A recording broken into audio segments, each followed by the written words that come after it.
पादुङ्गस्तनगरितटे शुद्धमुत्पोच्य कृष्णं पारार्त्यं संश्रुतिसदशिर सिद्धमध्यापयन्ति सोच्छिष्टायां सजनकलितं याबलात्कृत्य भुङ्क्ते गोदा तस्यै नमैतमितं பூஜையே வாஸ்துபூயः அன்னவயல் புதுவை ஆண்டாள ரங்கற்கு பண்ணு திருப்பாவை பல்பதியம் இன்னிசையால் பாடிக் கொடுத்தாள் நற்பாமாலை பூமாலை சூடிக் கொடுத்தாளைச் சொல்லு சூடிக் கொடுத்த சுடற்கொடியே தொல் பாவை பாடியருளவல்ல பல்வளையாய் நாடினே வேங்கடவர்க்கு என்னை விதி என்னை மாற்றம் நாம் கடவா வண்ணமே நல்கு. ஆண்டாள் அருளிச் செய்த திருப்பாவையிலே 9வது நாளாகிய இன்று திருப்பாவை பாசுரம் தூமணி மாடத்துச் சுற்றும் விளக்கெரிய என்பதாகும். தூமணி மாடத்துச் சுற்றும் விளக்கெரிய தூவம் கமழத் துயிலனமேற் கண் வளரும் மாமான் மகளே மணிக்கதவம் தாழ்த்திரவாய் மாமீர் அவளை எழுப்பீரோ உன் மகள்தான் ஊமையோ அன்றிச் செவிடோ அனந்தலோ ஏமப் பெருந்துயில் மந்திரப்பட்டாளோ மாயன் மாதவன் வைகுந்தன் என்னென்னு நாமம் பலவும் நவின்றேலோ என்பாவாய் என்பதான உத்தமமான பாசுரம். இந்த பாசுரம் துயிலெழுப்பும் பாசுரங்களிலே 4வது. வரிசை கணக்கிலே 9வது பாசுரம். மார்கழி தொடங்கி 9வது பாசுரம். இந்த பாசுரத்திலேயும் ஆண்டாள் கோஷ்டியினர் ஒரு 4வது இல்லத்திற்கு சென்று அங்கு உறங்குபவளை துயில் எழுப்புகிறார்கள் என்று தாற்பயம். இந்த உறங்குகின்ற பெண்ணானவள் இவருக்கு உறவு முறை கூட ஆகிறது. உறவு முறை பேரை சொல்லி அழைக்கிறார்கள். இந்த உறவுன்றது ஒவ்வொருவருக்கும் அந்த உறவு முறையானது எவ்வளவு விசேஷம், எவ்வளவு சுற்றங்கள் நம்மை சூழ்ந்திருப்பதனாலே நமக்கு ஒரு பேர் ஆனந்தம் கிடைக்கிறது இல்லவா? அதை அழகாக இங்கே மாமான் மகளே மணிக்கதவம் தாழ்த்திரவாய்ன்னு சொல்கிறான். அதே மாதிரி அவனுடைய அம்மாவை அவகத்தையும் சொல்கிறான். மாமீர் அவளை எழுப்பீரோ அப்படின்னு சொல்கிறான். அதனால் ஆண்டாள் இந்த சுற்றத்து உறவு முறைக்கெல்லாம் அவள் அழகாக இங்கே எடுத்தாள்கிறாள் என்பது பெறப்படுகிறது. இங்கேயும் அப்படித்தான். தூமணி மாடத்துச் சுற்றும் விளக்கெரிய தூபம் கமழத் துயிலனமேற் கண் வளரும் மாமான் மகளே மணிக்கதவம் தாழ்த்திரவாய் மாமீர் அவளை எழுப்பீரோ. நீங்கள் இந்த சுற்றி பார்க்கும் பொழுது அவள் படுத்து கொண்டிருக்கிற அறையிலே சுற்றும் மாடங்கள் வைத்தாற் போலே இருக்கிறது. ஒரு கோவில் மாதிரியே இருக்குது. அவளாம் பார்த்தால் அந்த இல்லம் பார்த்தால் அதிலே மணி மாடங்கள் கோவில்களில் இருக்கும் இல்லையா, அந்த மாதிரி மணி மாடங்கள்லாம் இருக்குது. அதில் எல்லாம் சுற்றி பார்த்தால் விளக்குகள் எல்லாம் எரிந்து கொண்டிருக்கின்றன. அதை அழகாக இந்த தூமணி மாடத்துச் சுற்றும் விளக்கெரிய அதே மாதிரி தூபமெல்லாம் கமழ்றது. நல்ல நறுமண பொருட்கள் அங்கே காணப்படுகின்றன. அதனால் தூவும் கமழ துயிலனமேற் கண் வளரும். அவள் படுத்திருக்கிற மெத்தையானது துயில் நன்றாக வரக்கூடிய துயில், உடனே படுத்த உடனே வரக்கூடிய துயில், அதன் மேல் அணை, அப்படிப்பட்டதான அணை படுக்கை, மேல் கண் வளரும் மாமான் மகளே மணிக்கதவம் தாழ்த்திரவாய் அப்படின்னு அதே மாதிரியாக மாமீர் அவளை எழுப்பீரோ அப்படின்னு சொல்கிறான். ஆனால் அந்த பெண்ணு எழுந்துக்கல. அதனால் அவள் அம்மா தாய்கிட்ட மாமீர் உன் மகள்தான் ஊமையோ அன்றிச் செவிடோ அனந்தலோ ஏமப் பெருந்துயில் மந்திரப்பட்டாளோ அப்படின்னு சொல்கிறான். என்ன உன்னுடைய பெண்ணாக இருக்காளே, அவள் என்ன ஊமையோ, இல்லை செவிடாக இருக்காளா, இல்லைன்னா குருடாக இருக்கிறாளோ இல்லை சோம்பேறின்னு சொல்லலாம்.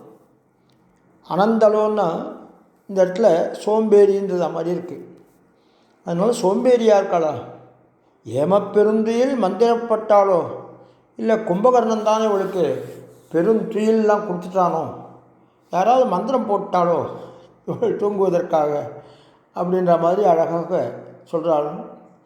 ஏமப்பெருந்துயில் மந்திரப்பட்டாலோ மாயன் மாதவன் வைகுந்தன் என்னென்னு நாமம் பலவும் நவின்றேலோர் எம்பாவாய். மாமாயன் மாதவன் வைகுந்தன் என்று ஒரு வாட்டி இல்லை, 2 வாட்டி இல்லை, அந்த பகவானுடைய பெயர்கள் 1000 நாமம் கொண்டவராச்சே. விஷ்ணு சகஸ்ரநாமத்திலே 1000 நாமங்கள் பார்க்கிறோம் இல்லையோ. பேராயிரமுடைய பேரருளாளன்னு நம்ம தேவாதி ராஜனை சொல்கிறாள் இல்லையோ. 1000 பேரருளாளன் அப்படின்னு. மாயன் கண்ணன் இருக்கானே, அவன் எப்படிப்பட்டவன்றதை 5வது பாசத்துலேயும் பார்த்தோம். மாயனை மண்ணு வடமதுரை மைந்தனேன்னு. அந்த மாமாயன் அகட்டித்த கடனா சாமர்த்தியம் உள்ளவன், மாதவன் பெறுவதற்கு அவன் அரியவன், மாதவன் வைகுந்தன் வைகுந்த வாசத்திலே இருக்கக்கூடியதான பரமபத வாசலில் இருக்கவனான அந்த நித்தியமாக இருக்கக்கூடியவன், பரமபதத்தை ஆள்கின்ற எம்பெருமான் என்றென்று நாங்கள்லாம் அந்த பகவானுடைய கண்ணனுடைய பெயரை சொல்லிக்கொண்டே வருகிறோம். இவளும் இதில் கலந்து கொண்டு எங்களுடன் சேர்ந்து கோவிலுக்கு வர வேண்டும்னு மாவிகிட்ட முறையிட்டு சொல்கிறான். இதுதான் பாசுரத்தினுடைய மேலான அரசு. ஆனால் இப்பொழுது என்ன, இதனுடைய உள்ளர்த்தங்கள் என்ன இருக்குன்னு பார்க்கணும். தூமணி மாடத்து சுற்றும் விளக்கெரிய அப்படின்னும் பொழுது, இந்த மாடத்தில் இருக்கிற சுற்றும் விளக்கெரிய விளக்குக்கு அர்த்தம் பார்க்கணும். விளக்கு அப்படின்னு சொன்னால் 2-3 பலவிதமான அர்த்தங்கள்லாம் இருக்குது. இப்போது ஆண்டாள் சரித்திரத்தை விளக்கி வரைக அப்படின்னு சொன்னால் எக்ஸ்பிளைன் இன் டீட்டெயில்னு சொல்கிறோம். இதே வேறொரு அர்த்தம் கூட இருக்குது. விளக்கினுடைய பணி என்ன அப்படின்னு கேட்குறோம். அதே மாதிரியாக நாம் இருக்கும் இடத்தில் இருக்கும் இருளை அகற்றி அந்த இதை விளக்குகிறது, இருளை விளக்குகிறது. சின்ன லா போட்டுக்கணும். அந்த இடத்துல இருளை அகற்றி நல்ல ஒளியை, பிரகாசத்தை, சுடரை விளக்குகிறது. அதுதான் விளக்கினுடைய அர்த்தம்ன்றது காட்டுறார். இதை ஆச்சாரியர்கள் காட்டுறார்கள். அப்படிப்பட்ட ஒரு விளக்கு, இருளை அகற்றக்கூடிய ஒளி விளக்கு கண்ணன் அப்படின்றதாக இந்த இடத்துல அர்த்தம். ஆயர் குலத்தினில் தோன்றும் அணி விளக்கை அப்படின்னு சொன்னான். ஆயர் குலத்தில் பிறந்தவுடனே இருட்டிலே விளக்கு போலே அப்படின்னு வியாக்கியானம். விளங்கி நின்றான் என்னார்கள்னு. அணி விளக்கை ஆயர்பாடிக்கே மங்கள தீபம் போல விளங்குபவன், அதனால் அணி விளக்குன்னு. அணின்னும் போது அந்த இடத்துலையும் ஒரு அர்த்தம் காட்டுறார் இவெல்லாம். அது எப்படி காட்டுறான்? அணி அப்படின்னு சொன்னால் அழகாக வரிசையாக இன் ஆர்டர்னு சொல்லலாம். ஆர்டராக இருக்கிறது, டீசெண்டாக இருக்கிறது, அரேஞ்ச்மெண்ட்டு அப்படி பண்ணி வச்சுருக்கிறது, அதுக்கும் அணின்னு பேர். நம்ம பெரிய ஆச்சான் பிள்ளை என்ன பண்ணிருக்கார், திவ்ய பிரபந்த பாசுர ராமாயணம்னு ஒன்று தொகுத்து அருளியிருக்கிறார் இல்லையா. அதில் எடுத்தெடுப்பிலே பாலகாண்டத்திலே திருமடந்தை மண்மடந்தை இருபாலும் திகழ நலமந்தம் இல்லதோர் நாட்டில் அந்தமில் பேரின்பத்து அடியரோடு 7 உலகும் தனிக்கோள் செல்ல வீற்றிருக்கும் அயர்வரும் அமரர்கள் அதிபதியான அணி ஆர் பொழில் சூழ் அரங்கநகரப்பன்னு சொல்கிறார். இந்த இடத்துல அணி ஆர் பொழில் சூழ் அரங்கநகரப்பன். அரங்கநகரப்பன் நம்முடைய நம்பெருமாள் ஸ்ரீரங்கம். அது எப்படிப்பட்ட பொழில் சூழ்? அணியார் பொழில் சூழ். இந்த இடத்துல தான் அந்த அர்த்தத்தை பார்க்குறோம். ஆர்ன்றது சிறப்பு விகுதி. எல்லாத்துக்கும் அந்த ஆர்ன்றது சேர்ந்தாலே அதனுடைய சிறப்பை காட்டுவதுன்னு பார்க்குறோம். ஒரு ஆள் சொல்லக்கூடிய ஒரு வஸ்துவுக்கு ஒரு மரியாதை கொடுக்கறது இந்த ஆர்ன்றத விகுதின்னு சொல்வாங்க. இந்த மாதிரியாக பல விதமான இதெல்லாம் காட்டலாம். மாமனார், மாமியார், தந்தையார், தந்தையார்னு சொல்ல முடியும், தாயார், நாத்தனார், குடக்கூத்தனார் வரில் கூழிடு கூடலே குடக்கூத்தனார், அதே போல் அணியார் அப்படின்றதான் மாதிரி. பெருமாள் திருமொழியில் திருச்சித்திரகூடம், தில்லை திருச்சித்திரகூடம் அந்த பாசுரத்திலையும் அங்கனடு மதில்புடை சூழ் அயோத்தி என்னும் அணி நகரத்து உலகனைத்தும் விளக்கும் ஜோதி அப்படின்னு அணின்னு சொல்லி விளக்கும் ஜோதி, இது ரெண்டுமே வருதுங்க. அணியும் வருகிறது, விளக்கும் வருகிறது.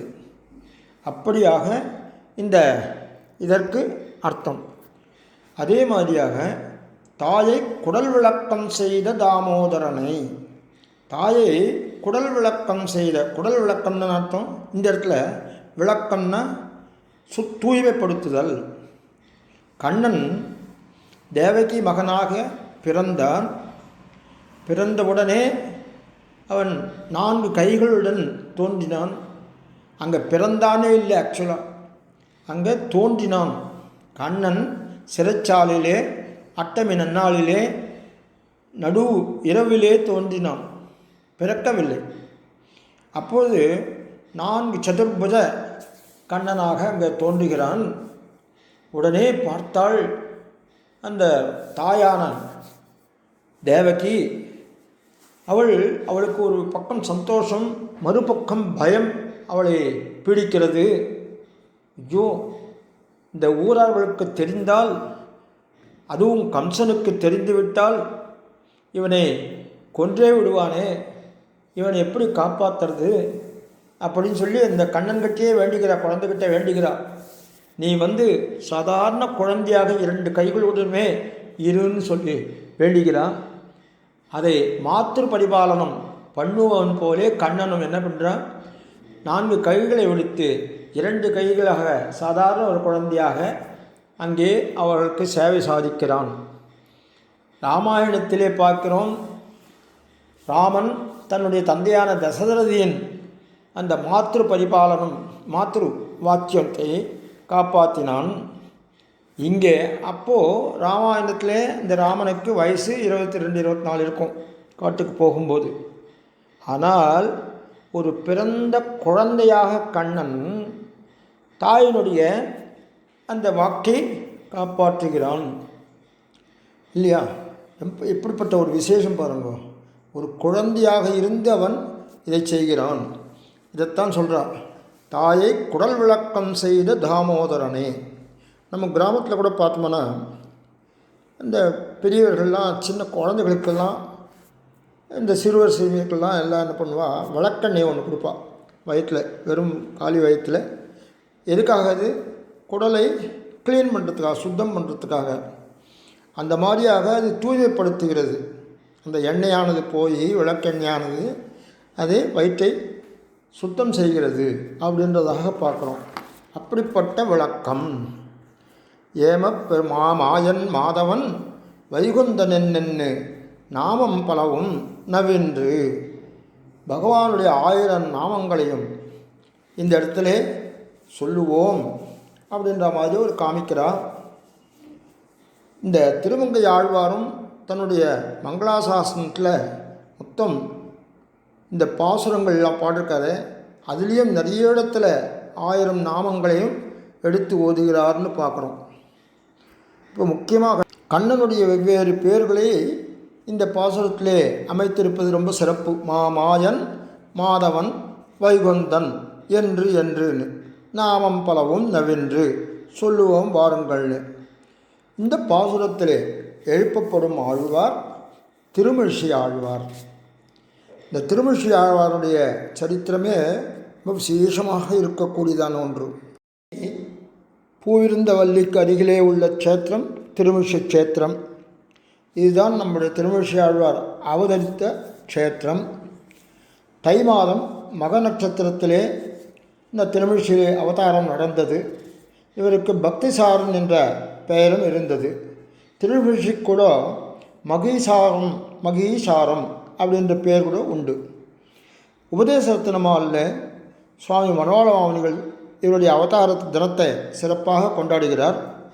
தையில் மகமென்னு தாரணியீர் ஏத்தம் இந்த தையில் மகத்துக்குச் சாத்துகின்றேன் துய்ய மதி பெற்ற மழிசைப்பிரான் பிறந்த நாள் என்று நற்றவர்கள் கொண்டாடும் நாள் என்றே போற்றுகிறார். திருமழிசையாழ்வார் இயற்றிய அரும் பொக்கிஷங்கள் 2. இரு விழிகளென இவை விளங்குபவை, தெய்வீகத்துடன் திகழ்பவை இவை. திருச்சந்த விருத்தம், திகட்டாத மதுரத் திரட்டு, நான்முகன் திருவந்தாதி. அடுத்தது அது நற்சுவை நிறைந்த நற்றமிழ் கோவை. மாதவனின் மேலான இரு ஆரங்களாக விளங்குபவை இவை இரண்டுமே. அவற்றை பக்தி செறிவுடன் புகழ்வதே பெரும் பேறுகளை பெற புனிதமான பாதை.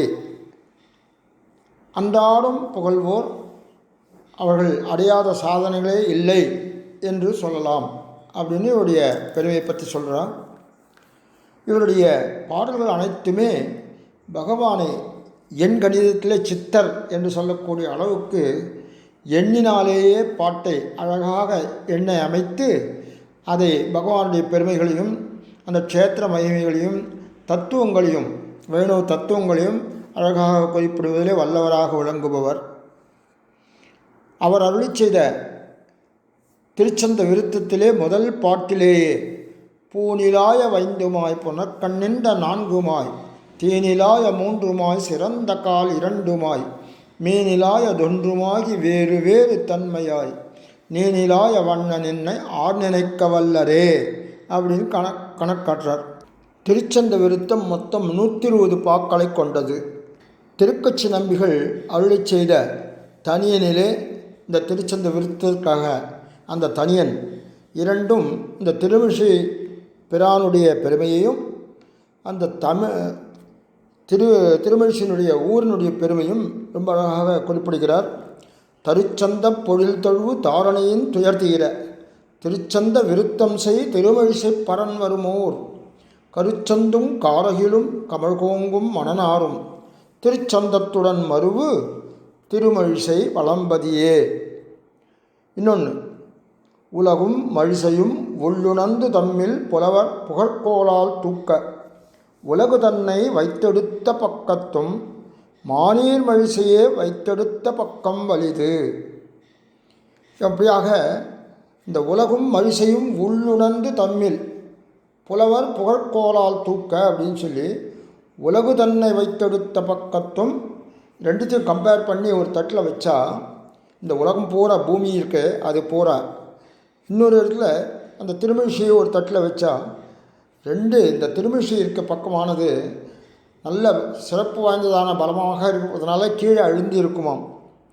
மானீர் மழிசையே வைத்தெடுத்த பக்கம் வலிது அப்படின்ற அற்புதமாக சந்தங்களை வைத்து இந்த பாசுரத்தை இயற்றியதனால் இந்த விருத்தங்களாக அமைந்திருக்கிறது. அதனால் இது திருச்சந்த விருத்தம் என்ற பெயரை அதற்கு அளித்துள்ளார்கள். அவ்வளவு அற்புதமாக சந்தங்கள் இருக்கிறது. ஓரிரண்டு பாக்களை மாத்திரம் பார்த்து இதை நிறைவு செய்வோம். நின்றதந்த ஊரகத்து இருந்ததந்த பாடகத்து அன்று வெக்கனை கிடந்தது எண்ணிலாத முன்னெலாம் அன்று நான் பிறந்திலேன் பிறந்த பின் மறந்திலேன் நின்றதும் இருந்ததும் கிடந்ததும் நெஞ்சுளே அப்படின்றார். காஞ்சிபுரத்தில் இருக்கிற ஊரகத்து பெருமாள், அதே மாதிரி பாடகத்து பெருமாள், திருவெக்கா பெருமாள், இந்த 3 பேர் இருக்கா. இவா எந்தெந்த ஊரில் இருக்கான்றது முதல்ல சொல்கிறார். நின்றது எந்தை ஊரகத்து, இருந்தது அங்கே நின்ற கோலத்தில் இருக்கிறார். அடுத்தது இருந்தது எந்தை பாடகத்து, அன்று வெக்கனை கிடந்தது படுத்த கோலத்தில் பார்த்தா திருவெக்காவில் படுத்துருக்கார். ஸோ நின்றது இருந்தது கிடந்தது, நின்றதந்த ஊரகத்திருந்ததந்த பாடகத்து அன்று வெக்கனை கிடந்தது எண்ணிலாத முன்னெலாம். ஏதோ ஒரு காலத்தில் நடந்தது. அப்போது அன்று நான் பிறந்திலேன், நான் பிறக்கவே இல்லை. இப்போ பிறந்தாச்சு, பகவானுடைய அந்த இங்கெல்லாம் இருக்கான்னு தெரிஞ்சுடுத்து. பிறந்த பின் மறந்திலேன் நின்றதும் இருந்ததும் கிடந்ததும் என் நெஞ்சுளே. அப்போது அந்த காலத்தில் அவர் நின்றார் இருந்தார் கிடந்தார். எங்கேயோ ஒரு இடத்துல, இப்போ என்னுடைய மனதுக்குள்ளேயே நின்றதும் இருந்ததும் கிடந்ததும் என் நெஞ்சுளேன்னு ரொம்ப அற்புதமாக சொல்கிறார். திருக்குறளிலே ஒரு பாட்டு, நெருநல் உளனொருவன் இன்றில்லையால் என்னும் பெருமை படைத்தது இவ்வுலகுன்னு. அதையே இவர் அழகாக எடுத்து காட்டுறார். இன்று சாதல் நின்று சாதல் அன்று யாரும் வையகத்து ஒன்று நின்று வாழ்தலின்மை கண்டும் நீசர் என்கொலோ அப்படின்னு கூறுகிறார். அன்று பாரளந்த பாத போதை ஒன்றி வானின் மேல் சென்று சென்று தேவராய் இருக்கிலாத வண்ணமே அப்படி குறிப்பிடுறார். காவிரி கரையிலே இருக்கும் குடந்தை பெருமாளை சேவிக்கிறார், திருக்குடந்தை.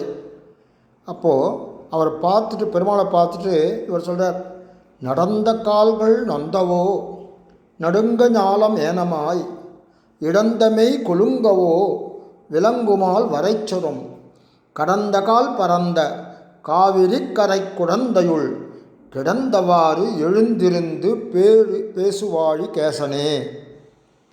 திருமிழிசையாழ்வார் எண்களை உபயோகிக்கும் அந்த அழகிற்கு இன்னும் ஒரு 2 பாட்டுக்களை அனுபவிக்கலாம். ஆறுமாறும் ஆறுமாய் ஓர் ஐந்தும் ஐந்தும் ஐந்துமாய் ஏறு சேரு 2 3 ஏழுமாறும் 8மாய் வேறு வேறு ஞானமாகி மெய்யினோடு பொய்யுமாய் ஊருரோசையாய 5 ஆய ஆய மாயனே. இதில் என்ன விசேஷம்னா, இந்த எண்கள்லாம் இருக்கே, அது எல்லாம் கூட்டுறது, கழிக்கிறது, பெருக்கிறது, அது மாதிரிலாம் வச்சு பார்த்து அதில் ஒரு தத்துவத்தை, பகவான் இருக்கின்ற தத்துவத்தை பற்றி அழகாக சொல்கிறதுன்னு. அடுத்த பாசுரம் பாருங்க. ஐந்தும் ஐந்தும் ஐந்துமாகி அல்லவற்றுளாயுமாய் 5 3 3மாகி நின்ற ஆதி தேவனே ஐந்தும் ஐந்தும் ஐந்துமாகி அந்த ரத்தணைந்து நின்று 5 5 மாயன் என்னை யாவர்காண வல்லரே. இங்கே அந்த 5 5 5ன்னு திருப்பாவையில் சொன்னாள். 5 5 அப்படின்னு சொல்லும்போது 2 பெருக்கல் 5 × 5 + 5 அப்படின்னு 30 பாசுரங்கள்னு. அந்த மாதிரி இங்கே 5 5 5மாகி, அப்போ 5 5 வந்து அது ஒரு பெருக்கலாக போட்டலான்னு அது பாட்டில் வருது. அல்லவற்றுள் ஆயுமாய் 5 3 3மாகி நின்ற ஆதி தேவனே 5 5 5மாகி அந்தரத்தணைந்து நின்று 5 5 மாய நின்ன யாவர் காண வல்லரேனே. இதே ஆச்சாரியர்கள் அழகாக விளக்கியிருக்கிறார்கள். இப்பொழுது நேரம் கருதி இத்துடன் நிறைவு செய்கிறேன் இன்றைய பாசுரத்தை. ஆண்டாள் திருவடிகளே சரணம். ஆழ்வார் ஆச்சாரியர் எம்பெருமானார் திருவடிகளே சரணம். ஸ்ரீமதே ரம்பஜாமாத்ரு முனீந்திராய மகாத்மனே ஸ்ரீ ரங்கவாசினே பூயாத் நித்யஸ்ரீர் நித்யமங்கலம்.